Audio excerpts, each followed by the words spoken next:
রাজশাহীর আসলে আমের রাজা, এটা বিশ্বাস আমার হয়ে গেল। আমের রাজা রাজশাহী, এটা মানতেই হবে। পাতার থেকে আম বেশি, মানে গুণে শেষ করা যাবে না যে পরিমাণ আম।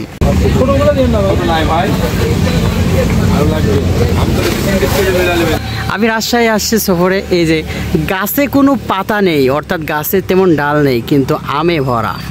এবার কিন্তু আমি এই ক্যামেরায় দেখাই আপনাদের। হ্যাঁ, উপরে কিন্তু দেখতে পাচ্ছেন, উপরে আম আর আম থই থই করছে, অর্থাৎ গাছে কোনো পাতা নেই, তেমন কিন্তু ডাল নেই।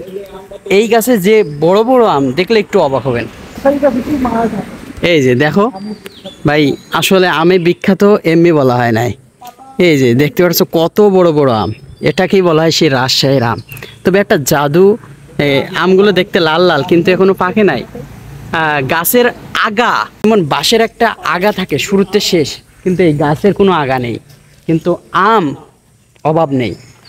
এই জায়গায় এটা হলো একটা ঈদগার ভিতরে আমরা প্রবেশ করছি। ওই জায়গায় একটা গাছ, দুইটা, এই যে আমার পিছনে একটা, তিনটা, এই সাইডে একটা, চারটা, পাঁচটা, 6-7টা, মোটমাট 7টা আম গাছ এখানে আছে। তা আলহামদুলিল্লাহ, আমি আসলে অবাক হয়ে গেলাম যে এই আমগুলো দেখে।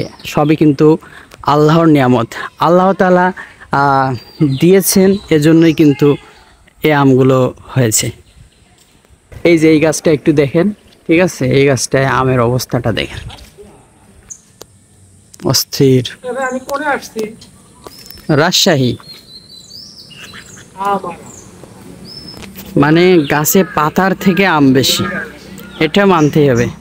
পাতার থেকে আম বেশি, দেখতে পাচ্ছেন।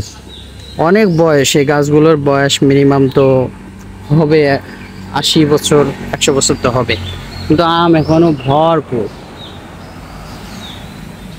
আমরা যদি এই বাউন্ডারির উপরে বাগানে ফলো করি, তাহলে দেখতে পাচ্ছেন গাছে আম আর আম, মৌমাছির মতো কিলিবিলি করছে প্রত্যেকটা গাছে, তা অনেক পরিমাণ আম, ঠিক আছে, দেখতে পাচ্ছেন। এটাই হলো রাজশাহীর ম্যাজিক।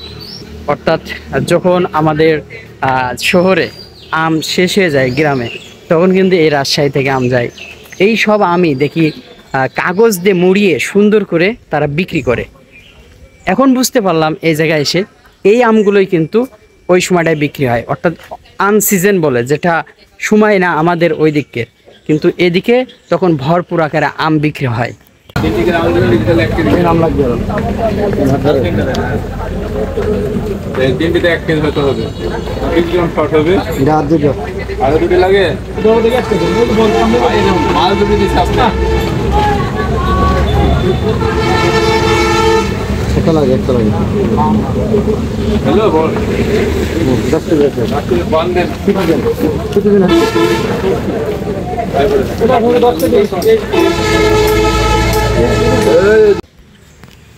আজকের ভিডিওটা এই পর্যন্তই।